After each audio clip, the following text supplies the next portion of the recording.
welcome to my review for Star Wars Episode 1, The Phantom Menace. So, leading up to Star Wars Rogue One, which is coming out in just a few weeks now, I will be reviewing each individual Star Wars movie, including Star Wars Episode 7, which I did review when it came out, but I want to do a re-review.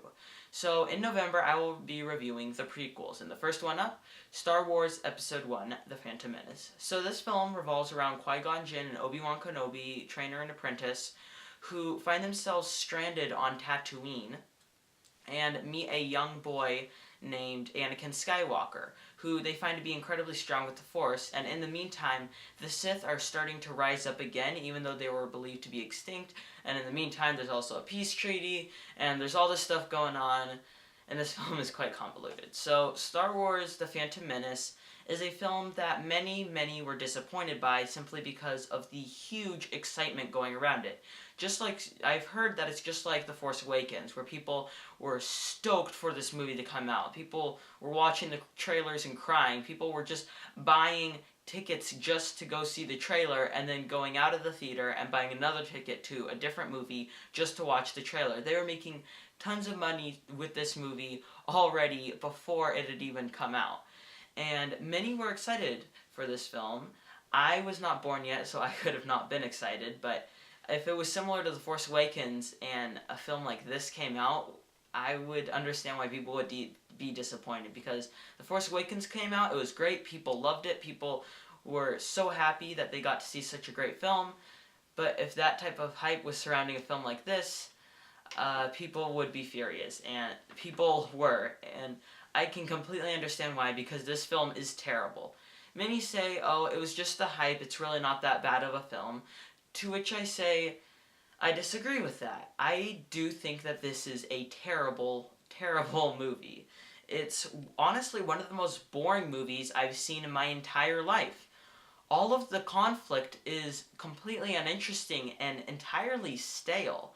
It's basically just, oh, we need to get this peace treaty signed, so they try to have conflict revolving around that, and it's completely stale and boring. The conflict revolving around Anakin.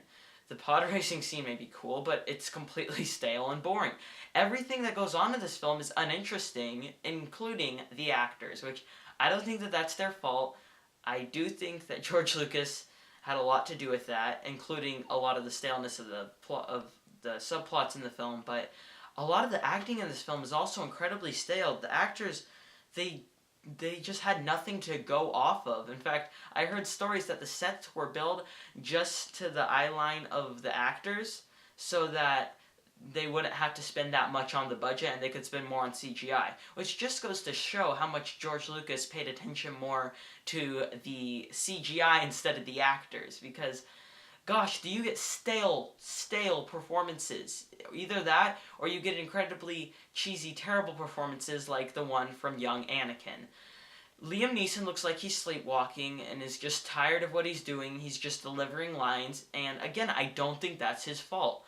I believe that is a large part due to George Lucas.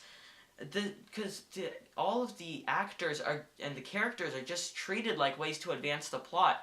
All the dialogue and all the conversations that they have are either advancing the character relationships, advancing the plot, and or exposition or explanation for what's going on. And even when the characters are trying to advance their relationships with each other, it feels so terribly done. Just these small little conversations that feel so out of place and just randomly there.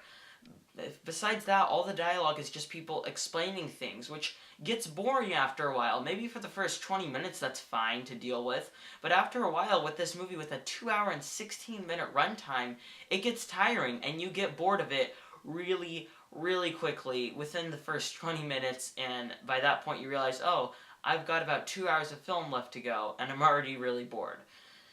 Yeah, so I definitely do not like this movie. It gets tiring to watch at a point, and there's a lot of annoying characters too. Jar Jar Binks, I don't want to try to rant about him. I don't want to try to yell and get annoyed. I can just say that he is the most annoying character I have seen on screen, ever.